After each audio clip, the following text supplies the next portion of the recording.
안녕하세요. 여섯 번째 깃발 강의를 시작해 보도록 하겠습니다. 첫 번째 깃발은 성전입니다.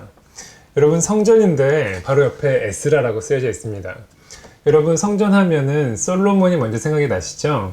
네, 하나님께서 다윗과 그리고 솔로몬의 마음을 주셔서 솔로몬이 짓고 완공했던 성전은 솔로몬의 성전입니다. 근데 에스라가 관련되어 있는 성전은 어떤 성전일까요? 솔로몬의 성전이 바벨론의 침공에 모두 다 무너지고 난 다음에 다시 지은 성전이 바로 에스라서에 나와 있는 성전입니다. 그러니까 재건을 한 성전인 거죠. 에스라의 처음부터 끝까지는 하나님께서 그 뜻을 이루신 그 시작부터 마지막까지 적혀져 있습니다. 역대하 36장 23절에 보면 고레스 왕, 페르시아 고레스 왕에게 하나님께서 미션을 주시고 그가 선포를 합니다. 나를 세우셔서 유다 땅 예루살렘의 여호와를 위해 성전을 짓게 하셨다. 그리고 에스라 1장 1절은 이렇게 시작이 됩니다. 고레스가 페르시아의 왕이 된 첫 해의 일입니다. 하나님께서 그의 마음을 움직이셔서 일을 시작하시는 것을 보여주시죠. 그래서 이제 이스라엘 백성들이 페르시아에서 이제 예루살렘으로 옮기게 되는데 이것을 또한 귀환이라고 많이 표현을 합니다. 1차 귀환 그리고 2차 귀환이 있는데 1차 귀환은 스룹바벨과 함께 300만 명의 그 페르시아 안에 있는 유대인들 중에 한 5만 명이 이제 귀환하는 그 스토리를 담고 있습니다. 그리고 스룹바벨이 가서 했던 일은 무엇이냐면 진짜 성전을 재건하는 거였어요. 건물을 지은 것이죠. 그래서 어떻게 보면은 성전 재건하면 스룹바벨 이렇게 생각을 해야 됩니다. 에스라 5장에 보면 아니죠 6장에 보면 이런 말씀이 나옵니다. 6장 15절에 성전을 다 지은 때는 다리오가 왕이 된 지 6년째 되던 해의 아달월 3일입니다. 이 3일째 되던 날에 성전을 다 지었어요. 완공을 했어요. 그런데 왜 에스라냐? 하나님께서 스룹바벨 그 1차 귀환한 이들을 통해서 그것을 하셨다면 이제 제사장이면서 그리고 서기관이었던 에스라를 통해서는 그 성전에서 예배를 드리는 이스라엘 백성들을 성전으로 세우시는 일들을 합니다. 하나님께서는 역대상과 역대하를 에스라를 통해서 쓰게 하심으로 그들이 선택받은 민족이다. 그들이 포로가 아니라 종살이를 하는 그런 민족이 아니라 그들은 하나님을 예배하는 민족이고 하나님의 그 다스림을 받은 그 나라가 이스라엘이다 라고 하는 것을 그들을 통해서 알려주십니다. 그리고 에스라는 제사장으로서 그들에게 말씀을 전합니다. 그리고 찬양을 합니다. 그들과 함께 기도합니다. 그와 함께 동시대에 살았던 느헤미야는 그의 그 에스라의 그 모습을 이렇게 적어 놓았습니다. 느헤미야 8장 5절에서 6절 말씀 제가 읽어드리겠습니다.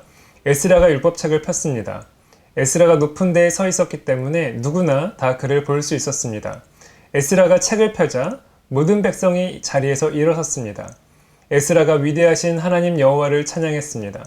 그러자 모든 백성들이 손을 들고 아멘 아멘 하고 말하면서 엎드려 얼굴을 땅에 대고 여호와께 경배하였습니다. 에스라가 그들 앞에서 말씀을 펴고 서고 그리고 사람들이 그를 중심으로 일어서서 하나님을 바라보며 찬양하고 경배하고 말씀을 듣는 것이 이제 그들에게 기쁨이고 삶이 되었습니다. 그들의 삶이 성전이 되는 것, 이것을 에스라를 통해서 하시는 거죠. 그래서 저는 1차, 2차, 3차 이렇게 재건이라고 하는 그 키워드를 보면 스룹바벨은 성전 재건, 그리고 두 번째 에스라를 통해서는 예배 재건이라고 하는 저만의 그런 키워드를 갖고 성경을 보곤 합니다. 그리고 저는 어떻게 보면 이 예배를 재건하는 것이 진정한 하나님의 성전을 재건하는 것이 아닐까라는 생각을 합니다. 여러분, 저희가 코로나 바이러스 19를 맞고 있습니다. 그리고 이제 일상으로 이제 돌아가고 이제 조만간 여러 교회들이 이제 온라인에서 오프라인으로 가서 교회에서 예배를 드리게 됩니다. 여러분이 있는 그 교회에 가서 예배를 드리시게 될 때 하나님께서는 그 예배 또한 이전보다 더 깊은 예배, 하나님이 더 원하시는 예배로 재건하시기를 원한다는 생각이 듭니다. 그리고 여러분뿐만이 아니라 많은 사람들 안에는 그런 열심이 있을 거예요. 왜냐면 온라인 예배를 통해서 우리 안에는 굉장히 많은 큰 갈증이 있거든요.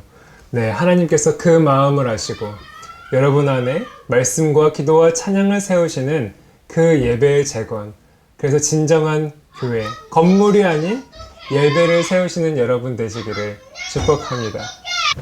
네, 두 번째 깃발입니다. 두 번째 깃발은 잔이 그려져 있고 느헤미야가 쓰여져 있네요. 느헤미야의 잔입니다. 여러분, 이 깃발을 보면서 혹시 여러분이 세상 가운데서 부르심을 가지고 소명을 다하고 계시다면, 직장인으로서 또한 여러분이 하는 사업, 또 여러 가지 있는 여러분의 필드에서 일을 하고 계시다면 여러분에게 너무나도 좋을 만한 그런 내용입니다. 여러분, 이 느헤미야가 했던 일들을 보면 어떻게 보면 페르시아에 남아있던 사람들의 스토리를 저희들이 좀 볼 수 있습니다.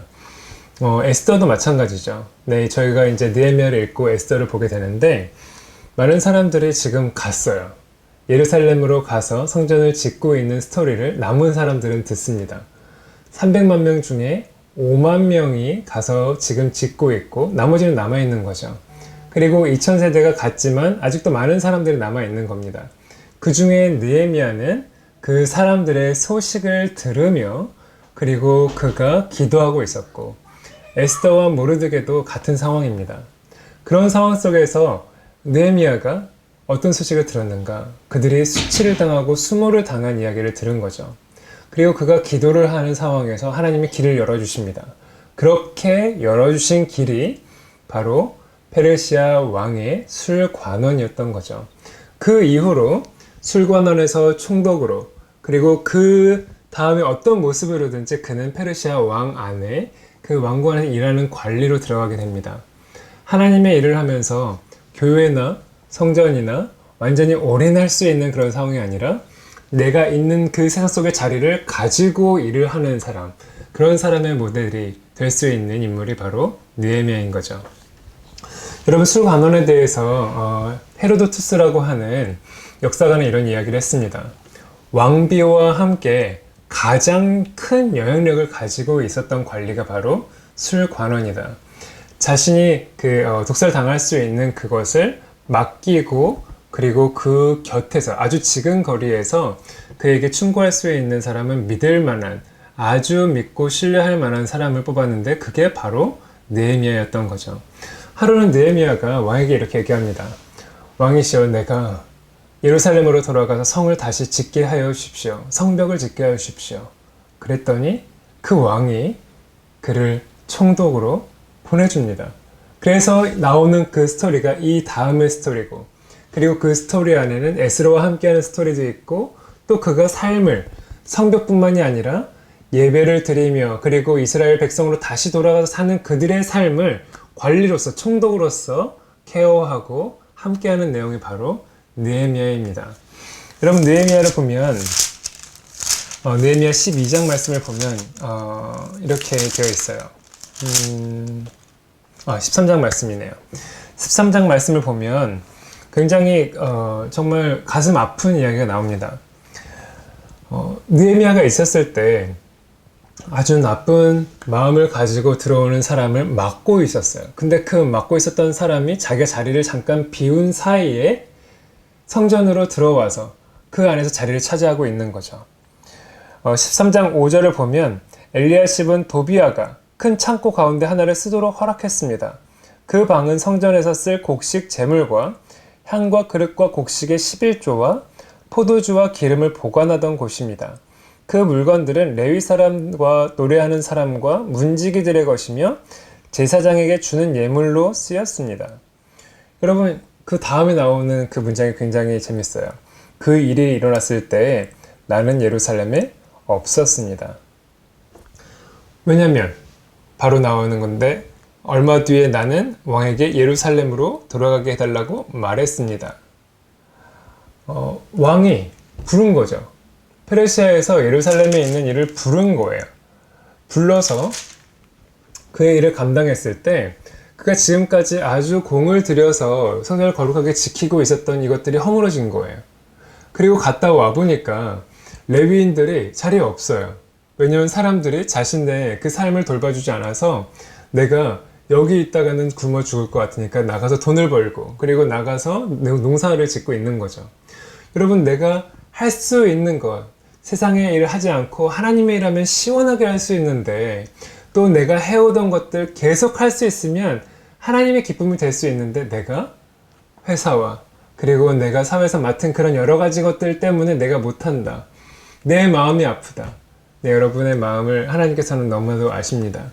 그리고 느헤미야를 통해서 하나님께서는 그런 삶을 통하여서도 하나님의 영광을 보여주시고, 그런 삶이 씨름하는 그것을 통하여서 그냥 보여지는 것이 아니라 그 안에 있는 씨름하고 있는 백성들의 삶이 제자리를 잡아간다라고 하는 것, 어떻게 보면 굉장히 실제적인 예배, 내 삶의 예배를 세워주는 것, 그 성전을 재건하는 모습이 바로 느헤미야를 통해서 보여집니다.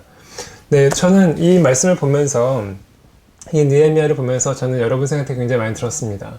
성경 선맥을 하시는 많은 분들 중에 또 나름대로 세상 속에서의 부르심을 가지고 있는 분들이 꽤 많으신데, 여러분이 있는 그 자리에서 하나님께서 주신 것은 세상의 일이 아니라 하나님께서 주신 잔입니다. 하나님께서 주신 그 자리에서 그 일을 감당하시고 하나님의 일처럼 여러분 하신다면 그 일을 통해서 하나님이 일하시고, 또 여러분이 있는 그 자리에 있는 그 시간을 통하여서 하나님이 지금 돌리고 계시는 하나님의 역사를 계속 이어가실 것입니다. 그리고 하나님께서 여러분에게 주시는 그 마음, 하나님이 무엇을 보고 기도하고 그리고 집중하며 나아가야 될지에 대한 영적인 흐름도 느헤미야가 집중했던 것처럼 집중하라고 도전해 주시는 그런 말씀이 되기를 바랍니다. 오늘의 그 깃발은 두 가지입니다. 첫 번째, 에스라의 성전, 그리고 두 번째, 느헤미야의 잔. 여러분의 예배가 눈에 보이는 건물이 아니라 여러분의 삶이 되길 바라고, 또한 그 삶이 여러분의 교회에서의 삶만이 아니라 여러분의 세상의 자리에서 이루어지기를 축복합니다. 여러분, 성경산맥 바이블 트래킹 앞으로도 계속 화이팅입니다. 완주를 위해서 화이팅!